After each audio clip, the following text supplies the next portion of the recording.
Hello, all you comic book aficionados, you cool cats, you cool kittens, you naughty people enjoying your spring day. Probably you worked today. So, what is this? Wednesday? This is Wednesday? Yes. Wednesday. New comic book day for some of you. But I have come home, and when I got home by my side door, I found 8 pounds of new comics just waiting on me. I know what's in here. And of course, I always buy from G-MART. It's a shop it's under new management. A shop out of Chicago, and apparently they mail things out of Skokie, Illinois, Skokie, Illinois. And I've been waiting on this for about a month. So when I order my comics online, of course, I've told you before, they accumulate up to about $85, and then they're shipped free to me. And now that they've been under new management, there's been a few little bumps here. My first two packages from the new owners had damaged comics, and they replaced them, and they were packed very nice. So today is going to be a test that I'm going to open here live, because what is supposed to be in here is a Neil Adams, Denny O'Neil Batman facsimile edition from the 70s. Here's the one that they have really released. Here's the box. Here's the facsimile edition. And they haven't left a lot of room at all for this to be packed correctly. So we're all going to see together. And like I said, this is just, what is this? 8 pounds of goodness. So as we wait for a few other people to pop on here, we'll see who's in. John C. As always, John C., the role model, right? One of my most valued viewers ever. Subscribe, thumbs up the video, share it, let people know we're here. And make sure you hit the bell when you subscribe, because you never know when I'm going to pop up here. He is great here. So happy to see you. And this says Happy Hump Day, I do believe. Yeah, Happy Hump Day, man. Thank you. Yeah, we're getting over the hump of the week. And Gore Vidal, my good friend Gore Vidal. Very nice to see you. And then we have John James. Well, this confused me. I thought it was the Monday tomorrow. Yeah, well, that's what happens when I'm like able to do the Sundays. For you people in the future, or pop it in here, we're going to be doing this tonight. I'm having surgery next week. I'm going to have some recovery time, so I'm not really sure if I'm going to be doing Sunday or not. We'll see what happens. But for everybody here today and everybody in the future, it is, as you can see, Wednesday, May 24th, 2024, 5:39 p.m. in the afternoon, Eastern Standard Time, in a spring day. It is beautiful out there. And we're going to look at some comics. I think that's enough of that. Enough of that, right? So anyway, as you can see, the facsimile edition of this came out. We're going to see if it's in the box. I'm going to be very curious to see how they packed it. And just to let you know, since I have this out, I'm probably going to end up reading this. But this is number 2 of The History of Comics by one Mr. Jim Steranko. And actually, I'm going to get on YouTube and see if anybody's ever done a video on this to do the history of it. If not, maybe I'll talk about it. And I really need to track down the first one. All these years, I can't believe I have not done that. So I hope everybody's doing well. Okay. So here we go, right? Before we show that, let me set up the camera. Comic Cam is here, right? And I want to thank the 5 or 6 new subscribers. It's great to know that after all these years that I'm still getting subscribers. And I like to think it's probably because of Comic Cam. We can actually see what we're talking about. So let me set us up here to where we can see what we're talking about. So before we get into it, right here, we have a few things that I ended up picking up over the weekend. Saturday, I woke up, looked at the wife, looked at the stepkids, said, we're getting out of here. Everybody up. We drove to Bristol, called the mother-in-law up, and took her out, and we had a great day. It was Dunkin' Donuts. It was barbecued lunch. It was walking around the great State Street of Bristol that I talk about, and actually went into the comic book shop and ended up seeing Curtis. Curtis, if you're watching, it was great to see you. I think I gave you a shout out of probably the past weekend. I gave you a shout out. Still great to see you. Curtis and I go back all the way to like 88, 89. He was a year or so ahead of me in school, and or maybe more, who knows. And it was the art class that we mingled in, and we've been to a few Heroes Cons there in the early 2000s, if you will, right? And I always bump into him every now and then. I saw him last year in the afternoon, so there you go. But anyway, I was just playing around, didn't really have a lot of time to dig, and for $2 I got this Adam Hughes Ghost from the 90s, Ghost #7 from Dark Horse Comics. And yes, I know people go nuts over their Adam Hughes, and I've met Adam Hughes. I've talked over the years. I have a few things signed by him. But what was great about this is it's the Halloween cover here, where we have little kids dressed as the Mask in Madman, in Hellboy, Adam Hughes style, if you will, right? You still got your headlights there, Halloween headlight cover, if you will. Maybe that should be a whole new genre, a whole new niche, a thing for everybody to start collecting and stuff. Got that for $2. And then I was very happy to see this many times over the years when Teen Titans have come up, or I've talked about a few things, reminisced, transported myself as I started talking and reminisced, and was back on the kid as a kid talking about it. This is one of the first Teen Titan books that I remember reading out of the Stepdad / Uncle's collection. Nick Cardy art in this. I think this is 1970. And this is the one where those dirty, nasty hippies are having a concert, and Aqua Lad and Aqua Girl come out of the water, and very bad things happen. Seems like marijuana. Yes, as I'm going to say it like that. Seems like something like that might have been involved. I don't know. Subtle. It was subtext, subtle. I don't know, but I have to read it. But I can't remember what I paid for this, but it was pretty cheap. I think I got out of there paying $10 for everything. It's a beat up copy. Someone has written 100 on it. Maybe I can take a magic eraser, get it off. Maybe not. I don't know. But this is the Teen Titans I started reading in the late 70s. And to me, I think this is just beautiful, beautiful stuff. This is when the comics started growing up, guys. This is number 30, and we're going to open it up. Some call it Noise, right? And you had word balloons on there. Aqua Girl, why don't you answer me? Where are you? And we got our dirty, nasty hippie dragging her up in a tree like some kind of savage cat out in the wild. So we open it up. We have number 100 for some reason written on here again. But yes, 1970 when this was bi-monthly. But this is the stuff that I started out reading comics. Look at this. Barnabas from Glow in the Dark Werewolf and Barnabas Collins. So it's great stuff. And that image is forever in my mind when it comes to the comics and the Teen Titans. This is what I remember. They were ordered to destroy. They come around the corner, and Kid Flash just happens to be getting the crap beat out of him. We had a lot of prose back then, stuff to read. And then here it comes. Some call it Noise, our second story, where things were just going to happen to our innocent little people here. A lot of fighting because those hippies were so peaceful and stuff like that. Oh my goodness. Let me see where we go. Anyway, he finally found her. Don't worry, she was saved. They're crying, they're emotional. This is the good stuff. But yeah, some call it Noise. An insane person has gotten away. Something's happened to her. I better check and make sure all the pages are there. And then this is going to be one I'm going to be taking back to the comic shop. You can do that if you act like an adult and talk to the people that own the shop, even though Robert, who owns the shop, wasn't there. But I found this Dark Horse number 34, and it was $6. The book is probably worth about $4 if I had to guess, but it's one of the first, if not the first. It's not the first, I'm sure. But anyway, we had an early Alien appearance. This is probably around 88, right? And this is when you just heard about Dark Horse if you didn't have a comic book company. It was their licensing that put them concrete in their licensing that kind of put them on the map. But after I got home, I didn't check my comics. You always want to check your comics. I tell people to check their comics if they're from the 70s.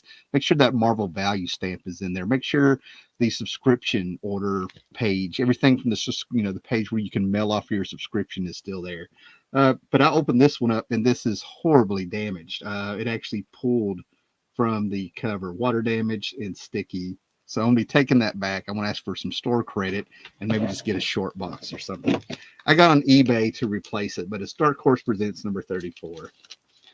All right, guys. So that's the new stuff from the comic book shop last weekend. Now we're going to get to the box. We'll read comments. We've had enough time for people to pop in here if they want to pop in.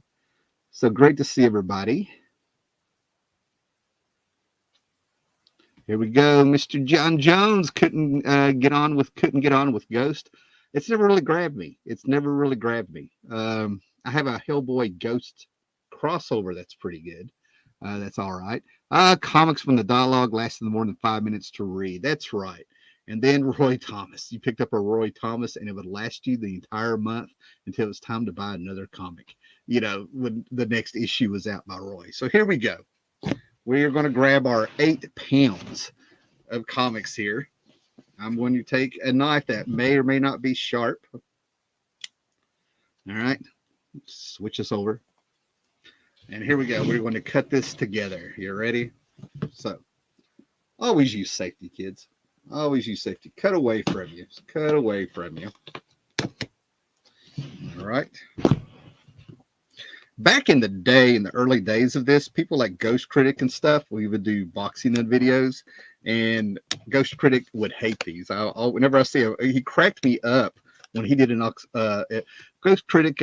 His channel is probably still up. He hasn't made a video in years, but he always cracked me up because he finally did an unboxing video, and as he did it, he talked about everything he hated about doing them, and that has stuck with me for over a decade. Cracks me up. Okay, so far it's taped very well.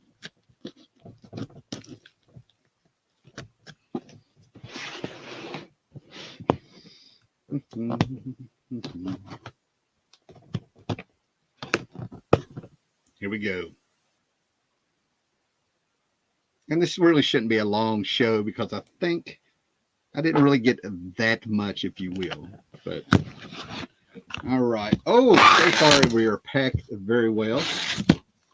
We went from styrofoam to air bubbles, which is fantastic. More air bubbles, so they've done it well. And we do have the styrofoam peanuts, which is fantastic. All righty. Looking good. Looking good so far. Nothing bashed on the sides. Looks great. So we have that packed in here. Let's try to do this without getting the peanuts everywhere. Okay, well, we're looking pretty good. Pretty good so far. We have magazines and things actually taped in their own cardboard. I wasn't expecting that, but that's fantastic. Last time they sent it to me, the magazines were slipping and sliding in between the pieces of cardboard, and that's where they got damaged. And now we got the facsimile, I guess, Treasury Edition. Okay, we got some peanuts in the floor, but that's all right. And look at that. So I'm assuming this is it. It looks a tad bit smaller than what I expected. That is it.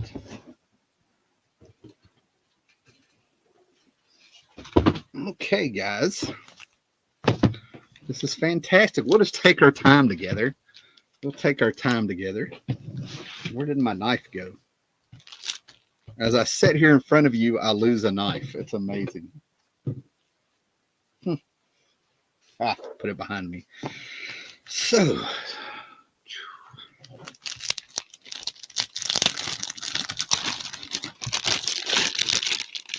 all right, this looks fantastic. Everything is well taped. Look at that. So far, so good. I'm very happy with the packaging this time. You still there? Okay, so let's see what we have here. What did Howler Mouse order here? Okay, 2-in-1 bag here. Yeah, this is the only reason I'm doing this is because of the packaging, how it's been. Next time I do these, I'll go back to my normal way. World's Finest number 24, guys, right? Mark Wade, some dude, Bon Villan, which is perfect because this person has a horrible attitude online, which is one of the reasons I quit looking this people up online a little bit, which is sad considering, you know, going all the way up from 2008 to about 2012. It was actually kind of pleasant to see your comic book creators and such online. But this is the one that sucked me in, where I was going to try a new DC book by Mark Wade, and we had a return to Kingdom Come for you guys, going back, oh my God, 28 years almost, I believe, 96. And yeah, when I got it, I did a little review where I got the first issue of this story, and I was suckered in, and I said I'm already locked in. I have pre-ordered, so we'll see how the rest of it went. But like I said, this is Return to Kingdom Come. You can't save them. And to be honest with you guys, I don't think this is the cover I got. They were supposed to replace the last cover I got, and I don't think they've done that yet. So, yeah, thumbs down. This may be the wrong cover. I'll look it up. Now, this is something that you may not recognize, and I didn't expect this to explode and be a thing, but I didn't expect it to be so invisible and so uh, unread that I missed number 5 because my local comic book shop that I go to in Bristol. I hate calling it local because it's not. It's over an hour drive. I didn't have number 5, and I've also been pre-ordering them from here. And I asked him if did he have this. He's like, no, nobody was buying it, so he didn't order it anymore. But this is Ronin 2, Frank Miller's Ronin 2. I think a guy named Philip Tan has been doing the art. This is number 6. This is the last issue. Um, and yeah, apparently, nobody but me, it feels like, has been shown it in, in their videos with their haul videos.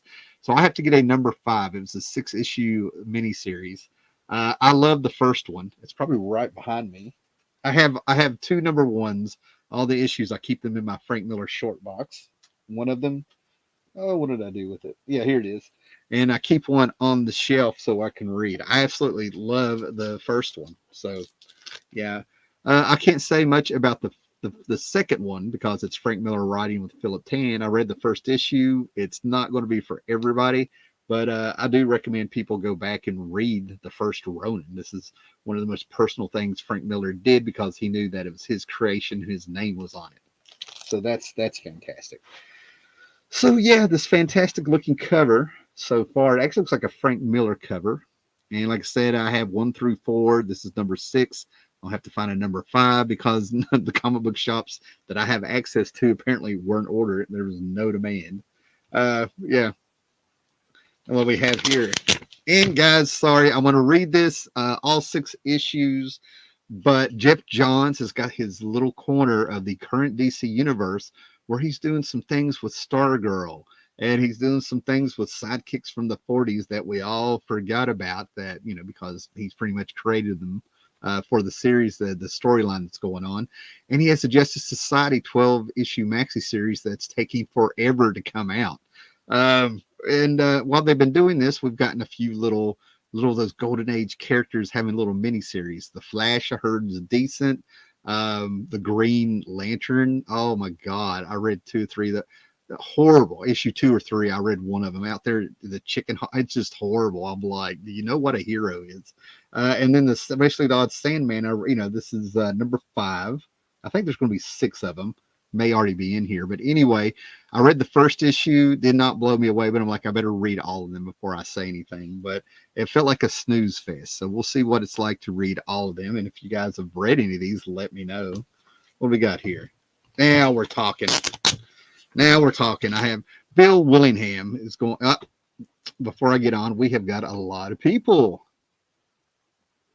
Good to see everybody. Let's see what's going on in the comments. Like I said, we're just going to take our time with this. All right. So we got, who do we have here? Niobe Comics. Oh my God, I haven't seen you around in forever, my friend. Buy Newbie Outbreak number 1 at your local comic shop in June. So there you go. We have the creator plugging his book here on the Howler Mouse channel. So you heard the man. And then Surly Tim, you caught me twice within a week. I've seen you twice within a week. It's been years. A Pilgrim is here. Ronin 2. He was on it. Miller did art for issue 4. Yes, I have number 4. Like I said, number 5 is the one I need. I want to enjoy sitting down and reading this when they all come together. So thank you for that, Pilgrim. I love that cover you have there. Yes, that is a beautiful cover. I'm going to assume it's wraparound. Let's take a look there, since there is somebody out here appreciating it. And by gosh, it is a wraparound cover. I can't rob everybody of that. So we'll just take your time. There's the arm, the head, and then we've got him just plugged in by the crotch. And very cyberpunk, very manga inspired. So that's fantastic. And this is indeed a Frank Miller cover. The man, I don't care what anybody says, when the man reaches down, when he reaches down, he still has it.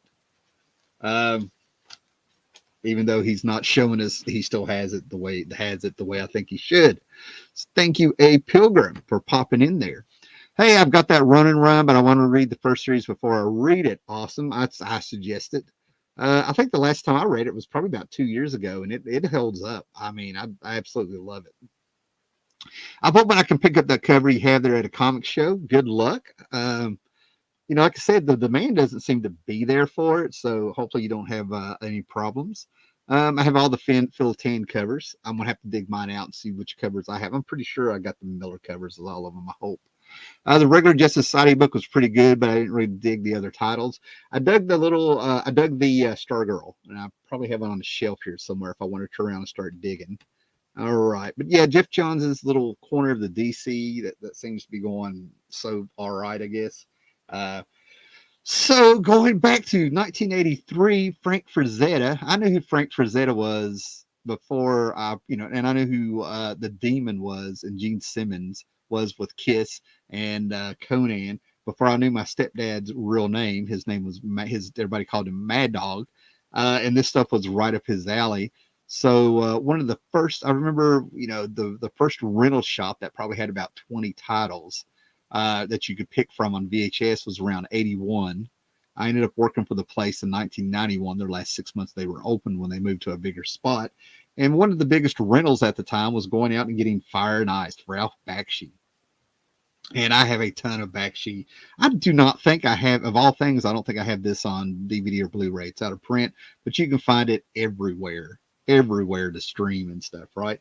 One of the few Ralph Bakshi cartoons I don't have. I figured, go figure. But I do have a bootleg VHS tape here somewhere with it on there. It's right over here. And well, I'll be dang, I lied to you. It did not survive. But as I've shown off before, this is all that I really have left of the bootlegged 80s stuff that the stepdad did in the house. Somebody once, we knew how, we figured out, I was there. We figured it, I was like, I don't know, 10, 11 at the time. And then it was this was the life in the house. But yeah, two, three people would get together with the stepdad, bring their VCRs over. Somebody actually commented one time saying, how could you afford 2 VCRs in the 80s? Well, it's because everybody worked together. And as you can see, this is Flight of Dragons, Light Years, Warriors of the Wind, Nausicaa. This is that first awful cut that I was talking about. I've talked about before. And the great Heavy Metal. So yeah, I don't have the one with the Bakshi stuff anymore. And I sold my VHS collection. This is finally getting mold. Took 40 years, but it's finally getting a little bit of that mold in there. But I sold my VCR collection for $500 last year. So we just kept that for nostalgia, if you will. But anyway, Bill Willingham at Dynamite Comics came out with a mini series of Fire and Ice, which I assume is a prequel. And this is a one shot with Tigra that brought a lot of people in 1983. I'm hoping I'm getting that you're right. Written by Roy Thomas. Jerry Conway may have had something to do with it, I believe. Frank Frazetta was out there showing the stuntmen how things were really supposed to be done. And then, of course, they rotoscoped it and stuff, right? But here is Tigra, who in her daily wear here, without her shawl, her see-through blue shawl, came out of the water, shaking that nasty water off of her. So she escaped from the cavemen and brought a lot of people, probably caused a lot of people to grow their chest hair out at that very moment, So, yes. Oh, here we go. Look at this. We have the finale of the Sandman series, so I can read all 6 of them. Sandman Mystery Theater, very loving that series. Of course, Neil Gaiman's Sandman. The Sandman trilogy, the Sandman legacy goes very far back, and it's very, it's very present in the Howler Mouse collection of comics, if you will. So yeah, so you know, I will be very judgmental. You know what I mean? Usually I'm sort of like, let's take it for what it is, but we'll see what's going on. You have one shot. And look at this. Speaking of Jeff Johns's Justice Society of America run, here is number 9 of 12, and we've got Mr. Terrific back on the run, apprehended on the run, all that sort of things going on. So, maybe we'll get this and 3 other issues in a year. So we can have all 12 of them after all the delays and stuff, right? And then this is something that very, very, very, very, very happy to have this. But this is Michael Moorcock's Multiverse, and this is from Titan Comics. Titan Comics has been taking the Elric comic book adaptations, going all the way back to the 80s, if you will. And they're putting them into these fantastic little nice hardback library editions. I have several now. I have a whole shelf behind me dedicated to fantasy stuff, and it's becoming more Elric-like. Elric was one of the first pulps I tried to read when I was about 5, and my little mind did not make it all the way through the book, but I remember his Ruby Throne, and I thought it was about pirates, which I was sort of right, because there are ships and dragons and things in that first book. I have well grown a great collection over time. But this is volume 2 of a Helix, Helix was a brand, if you will, a line of comics from DC in the 90s, because everybody was coming up with a new line of comics and creators' rights and contracts and things that they could do. And this was a 12-issue miniseries written by Moorcock about the Eternal Champion and his multiverse, drawn by Walt Simonson. And this is 7 through 12 of the 12-issue miniseries. I'm halfway through the first volume. Very happy to have this. Missed out on it in the 90s because there was just a glut of comics. And for all I know, I may have been in the military. It may have been when I was hitchhiking for 9 months up and down the East Coast. Who knows? Who knows where I was in the 90s at certain times?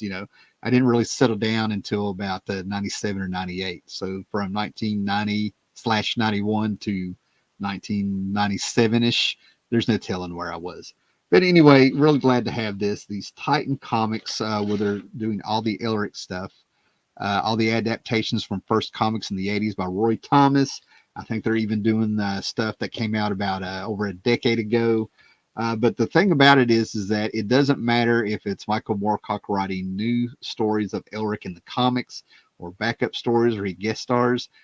It's all canon to go along with the pulps and the books and stuff that he has. So you can't go wrong picking up anything Elric because it does go into the Eternal Champion stuff, right? Again, the stuff I'm reading, it's not for everybody. You know what I mean? I get it, but yeah, I love it. I can't help it. So that is the first stack of stuff that we have here. Looking good so far. Let's check the comments. Let's have something nice to look at there while I'm checking this stuff, right?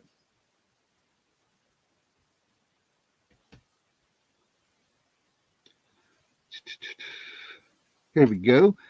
We have, I need the Blu-ray of Fire and Ice as well as the comics. It looks pretty good. Like I said, I'm saving all the stuff to read it all at once. Light Years was good too, A Pilgrim. Yeah, Light Years, Gandahar. I have spoke about it many times. I have a video from like 2011 where I put adults for cartoons for grown-ups or adult cartoons or something, and it's in there. Up until last year, I had 2 VHS copies of that wonderful French cartoon that had the excellent dubbing of actual Hollywood stars and stuff. And it should be on YouTube for free under Gandahar/Light Years. So yes, well called out, A Pilgrim. Very fine taste indeed there. What do we have here? Can you help me publish my comic books? No, I can't. I'm sorry. No, I can't. Can't do it. Not even sure which way to steer you on that. A Pilgrim, Light Years was one of the movies on your VHS tapes. Yeah, I've watched it since it came out in 85. I can actually remember being in 1985 to 87. We were in these tiny apartments where, there was like 4 or 5 of us in a little 2-bedroom apartment, and the kitchen in the living room just had like a little section you could set, a little bar, not even a, I don't even know what I would call it that, separating the two. And I can still feel the sun coming through the window on me as I'm watching light years just blown away, because I was 12 years old. And believe it or not, it was not the blue boobies. It was the uh, entire look and aesthetic of it. You know what I mean? Like it was just fantastic. I'm like, it was like exactly what I like, the adventure cartoon that I needed. You know what I mean? It was just fantastic. Titan has been hitting it out of the park. Their take on Conan takes them back to the old Mishima stuff. Yeah, I've checked it out, especially the stuff I think Free Comic Book Day. Oh, Paolo has arrived. Hello, Paolo. Great to see it, and I know it's late where you're at. But yeah, the Titan Conan stuff, I've been hearing pretty good stuff, and I've heard somebody told me that kind of plateaued out a little bit, but I think it's a matter of taste. All right, so this has been a great show, man. When we've had people that have seen Light Years and Gandahar, and fantastic, fantastic. My people, my people. All right, so we have all of these. So let's get going here. So glad Paolo showed up, man. It is late for him. It is very late for him. Okay, look what it says here. Magazines enclosed with a smiley face. Now that's service. That is service. I'd like to think it's because of all the communication I've had in my emails with G-MART. So let me gingerly open this up.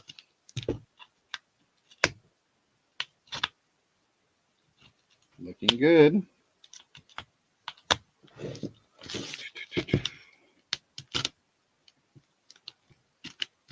All right.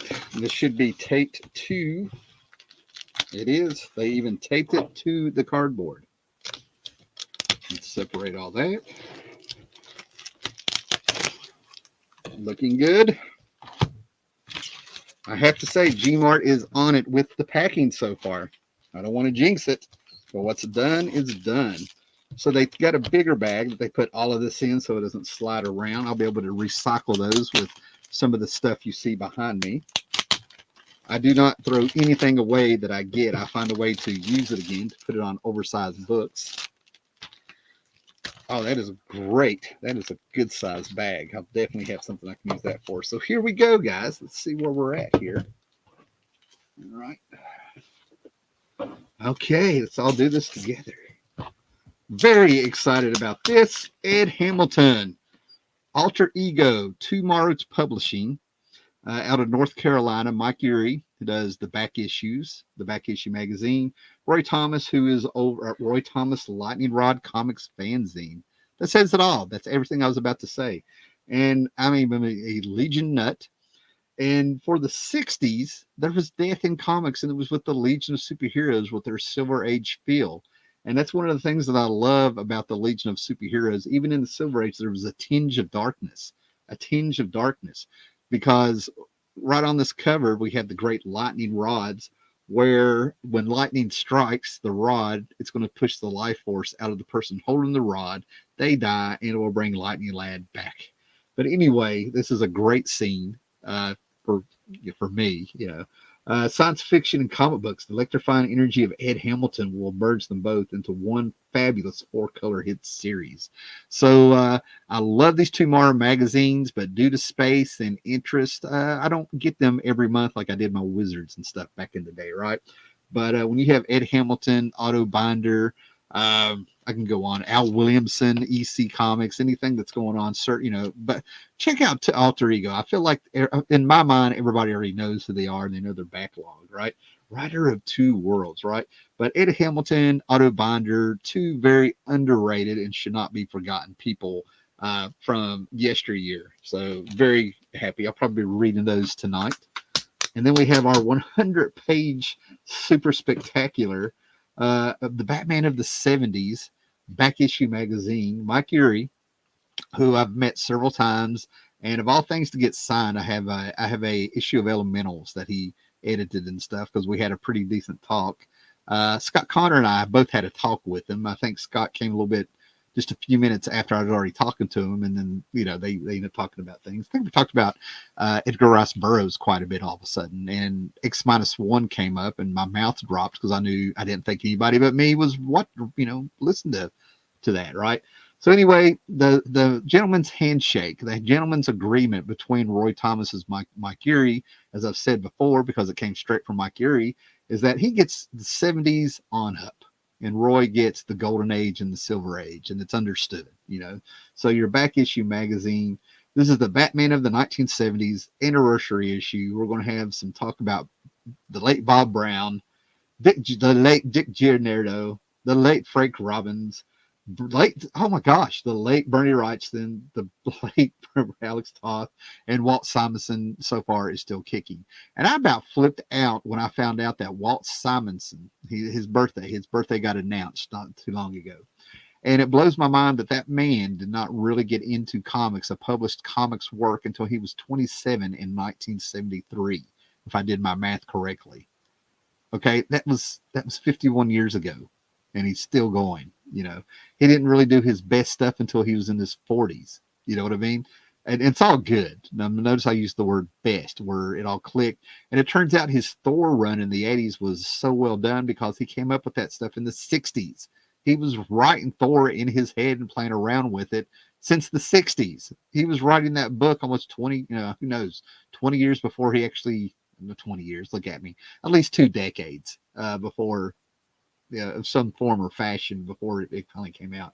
And the great Herb Novak, unsung Batman artist and stuff, right? Bonus, Frank Miller's first Batman story. And if I'm remembering right, it's a Christmas story. There you go, right? So this is number 150 back issue. Really been enjoying these. They've been filling that gap a little bit, filling the gap, right? And we're going to get scandalous, guys, because we're all grown-ups here, right? In the 90s, it really blew me away when I found out that Penthouse Comics had comics. It was called Penthouse Comics, of course, with an X. And by gosh, they had Mobius art in it. And then all of a sudden they had Kevin McGuire, Bart Sears. They had actual comic book people on there, and it had more of a heavy metal feel than anything. All right, so I really wanted them. I would love to do a video of them, but there's boobies, And there are a few things in there where it was grown men writing like they were 13-year-old perverts. And then all of a sudden you would have like a really cool dark story and things, right? It had a little bit of everything. But it was what it was. It was still Penthouse Comics. It was a matter of taste, right? So I went ahead and I got issue 1 of the new Penthouse Comics. So I'm guessing they're up to issue 2 or 3 or something, but this is February, March 2024. So if they're going by, so this probably came out, I don't know, maybe 6 months ago. I don't know if I had to guess. Miss October, The Dream, who knows what's in here, right? So, yeah, I'll check this out before I give any kind of recommendation because, like I said, the original one from the 90s actually had a little bit of merit to it. It actually had some talent on it, which was amazing. So we have those. Okay.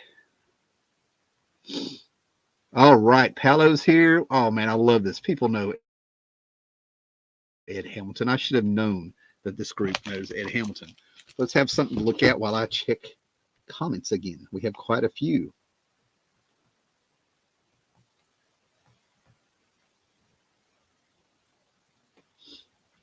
All right. Paolo, it's only 11 p.m. I've had dinner later than this. Fantastic. Paolo, the man that never sleeps. He's admitted to it, or I wouldn't believe it. Right now, I'm also writing a text about a new SUV in Europe. Nice. Edward Hamilton, writer of Pulp and friend of Mort Wessinger. Here we go again. Mort Wessinger was the guy who edited Superman for a few decades in there. And in the 60s, he's the guy that came up with things like Phantom Zone, Supergirl. But I can't help that it's my favorite era. All that Krypton stuff, all that Silver Age Krypton stuff. I just absolutely love that sci-fi stuff. The two Mars magazines are really good. I've been buying them for a long time. Oh yeah, I saw when my friend passed away. And he was more Scott Connor's friend than mine. As in we were friends for a long time, but he and Scott went further back and saw each other more and stuff. He introduced us and stuff. He worked at a college in Dublin, Virginia, community college, and he put on the free comic book show that I've done hauls from before. And I would do panels, get a whole room to myself. And I talked about Doctor Strange one year, Jack Kirby somewhere in there. I don't know. I did quite a few panels at local comic book conventions from North Carolina all the way up until Withville, Virginia, in the 2000 teens. But anyway, when he passed away and his family wanted to throw out his stuff, and that many people had to talk them into keeping his collection and putting it up for auction. His back issues in G-MART publishing magazines and stuff went for a mighty penny when it was up for auction in person. I've had that old collection of his sci-fi short stories, Best of Edward Hamilton. I'm going to have to look. I just realized that I have some, I think I have some pulps of Edward Hamilton, and I might have one where Jim Starlin co-wrote a sci-fi pulp with someone. I should have some of this stuff. Oh, yes. Here we go. The new Penthouse comics where they draw you like one of your French girls. Can you draw me like one of your French girls? I hear you, Paolo. I know, I get that reference. I know where. Oh, I love it. Breast means it's the end of civilization for some comic readers. Hey, Frank Thorne, Red Sonja, if they go back and look at some of their stuff, they'll find a lot of phallic imagery in their books. So, yes, there's something for everybody. Sorry, guys. I'm not sorry. While in Europe, they're just mainstream entertainment. Absolutely. We're over here in Puritan America at times. Here we go. I think the Penthouse comics are European reprints. I checked them out. It's pretty tame. Well, okay. I hate that they're reprints, but they'll still be due to me and to a lot of people over here. But isn't that how heavy metal started out with from Metal Hurlet? So, but bondage is okay for some comic book readers. Bizarro World. Oh, I got you. Yeah, the Puritan stuff, but they'll buy their bondage comics. I got you. Yeah, I understand. Oh, that's a whole other discussion and stuff. And I'm just sort of like, I'm going to buy what I like. I disagree with pulling things to where I don't have a choice. I want to have the choice to buy it. I don't want to be told I cannot buy it. All righty. All right, two more guys. Let's go through this one. All right, I already see what this is, so we're going to be gingerly cutting this one. All right. Looks like this is packed very well.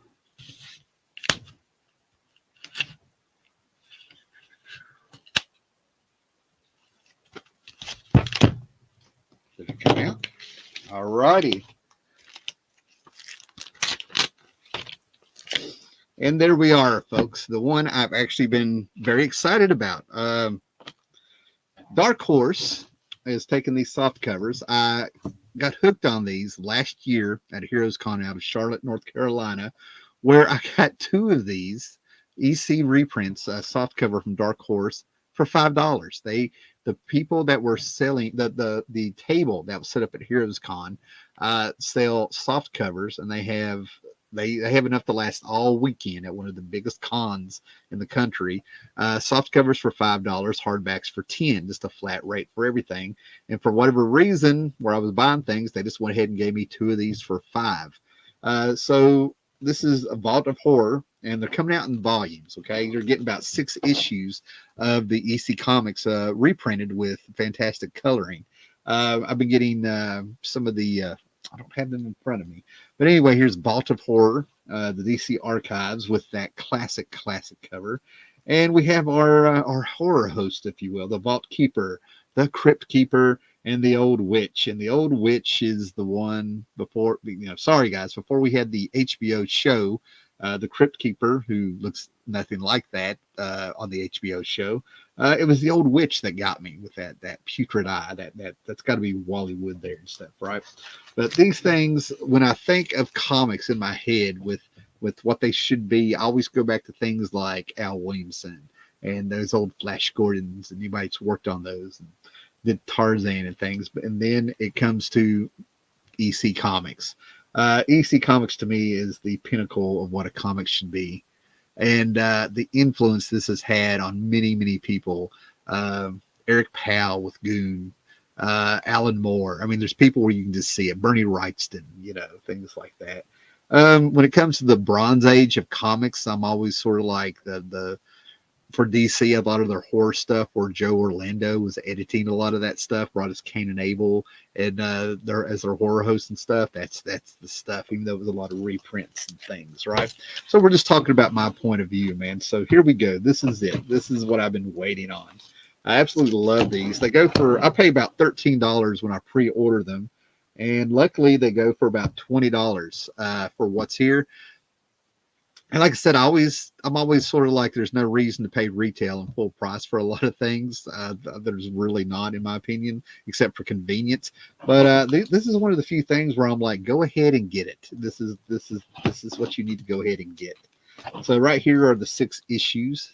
It'll show up and get that glare.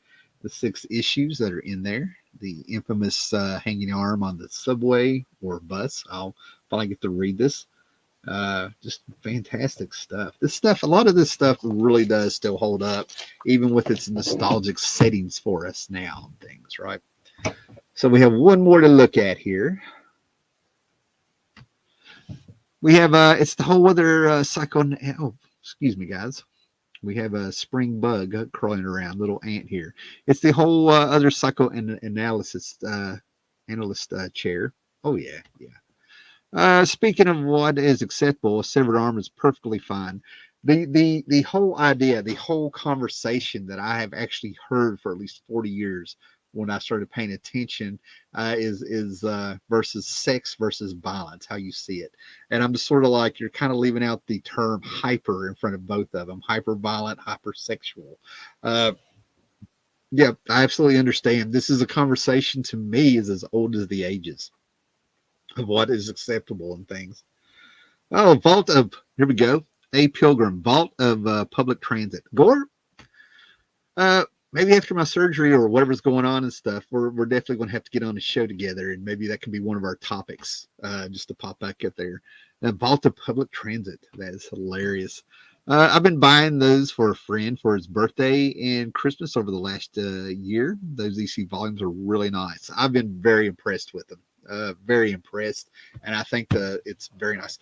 Last year, oh my goodness, Josh and I were down in South Carolina at a comic book convention just a few months ago, and we saw a guy that had the hardbacks of the entire collection of EC comics, and it was a sight to see. I mean, there's no way.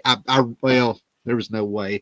I actually thought about paying what the guy wanted. And I was going to just be like, it's a once in a. That's the second time I've run across a complete set of EC comics, within probably 10 years of each. I'm just sort of like, okay, that's a sign. I really thought about doing it, and I don't usually get all haphazard like that. Okay, guys, the last one. This is that Neil Adams Batman Facsimile Edition. What did I do with it so we can compare? Look at this. I'm sitting here, and I am losing stuff just by sitting here. That's hilarious. Okay, Ronan needs to be put back up. Here we go. All right, and everything fell. Oh, and that fell. Okay. So real quick, this is what was it, 77 maybe? But this is the Denny O'Neil, Neil Adams, 1971, Ra's al Ghul. This is the most epic adventure, a 76-page novel in comics form, and it's all about Ra's al Ghul and stuff. And this is supposed to be the new facsimile edition that came in, and I'm pretty sure I got the glossy cover. So let's take a look here, because this feels awful small, but it might be an optical illusion. We're all in this together, guys, and believe it or not, it already looks like that in their zest to package this well, they may have damaged the comic when they taped it. I can't even cut that. It's too close. Yeah. And they're letting me know there's a comic enclosed. Very nice. This is taped super tight. So we're going to take our time cutting this one. it is taped so well and so tight and so gooey that the knife is not cutting it, it's stretching it. There is a chance it could be the very tip of my knife. Nope. Nope. Cuts cardboard just fine. Okay, guys. Let's try this another way. There we go. So what they did is they packed it to where I can take that off like that. So now we'll work on maybe sliding it out. It looks wonderful so far if we can just get it out. It's taped super tight. So we have the problem in the other direction. Last time it was packed so loose it floated around and bopped around in between cardboard. This time it's super tight. All right. This would be a nice time to have a co-host to entertain you people while I slowly take my time with this. What I'm doing is I'm cutting into the cardboard underneath it to stay away from the comic to get the tape that way. So we're keeping the knife away from the comic. And now we will peel. We get a play-by-play of me pulling tape. Yep. That is super. There we go.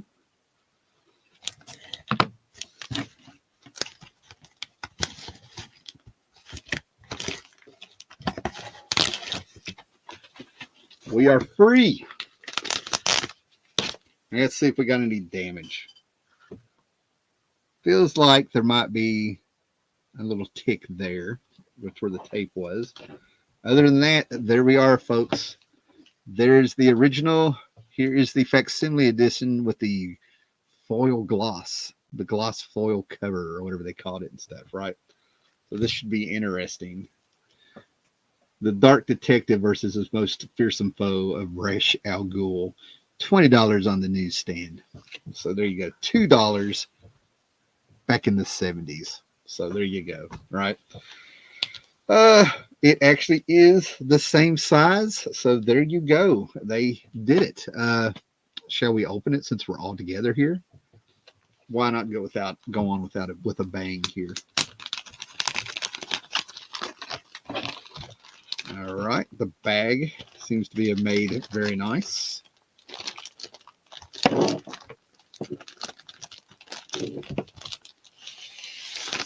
Okay. Fantastic stuff. One of those all-time classics. Oh yeah, look at this. The inside still has the same editorial that's going on here. Very nice. Very nice. Clean. Very clean. Very nice. Oh, it's fantastic. See if it says what issues of Batman are in this. 1977. Nope. Does not say what specific issues are in. I actually used to know this, but like I said, oh, this is such good stuff. This was the way to read back in the day. So we got some covers in the back. There we go. This, talk about a 8-year-old memory. Look at this. Yes, these were in there. Batman and Wildcat Brave and the Bold was in the stack, whatever issue that was. And then we would have Neil Adams. The stepdad was a Kirby nut, but he also got Adams stuff, right? And we had the Dead Man stuff that was going on. And we also had this stuff specifically. This story specifically. Batman on skis kind of took me out of it when I was a kid. There was something about being on skis that just did it for me. So there we go. All that nostalgia in there. I wonder if they put in the covers in the back. Look at that. Here's the people that worked on it to talk about them a little bit. They got the original advertisement for Neil Adams doing Superman versus Muhammad Ali, which actually is one of the worst comics ever with some of the most beautiful art. There we go. Now this cover is hilarious right here because I'm trying to think who it was. Maybe it was Neil Adams talking to Denny O'Neil. We'll say it was Denny. The story's probably out there. Some people have probably heard it before. But supposedly when Neil Adams did this cover, we have this iconic cover.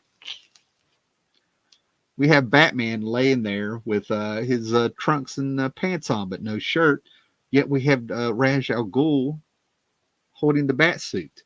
And Neil Adams was like, aren't people going to complain when they're like, how does he have the bat suit when Batman still has his pants on? And Denny O'Neil was like, nobody's going to notice. And they were right. Denny O'Neil was right. Nobody noticed, right?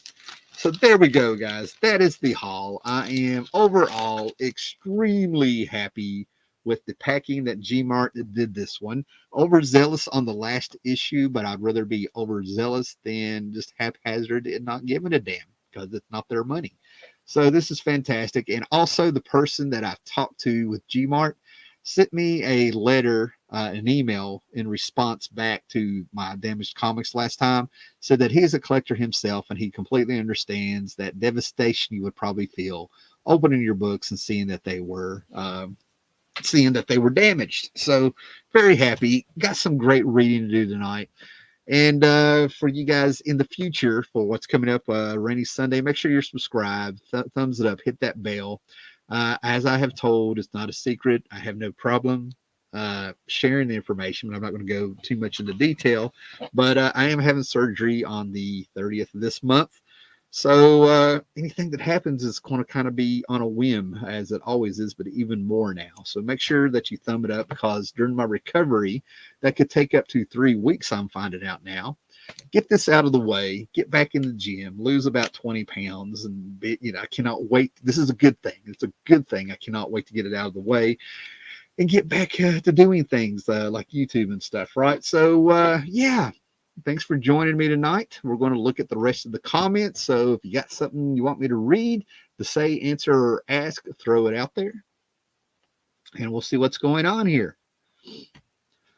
Surly Tim. Those EC hardbacks are way too pricey for me, but they're a beautiful sight to see.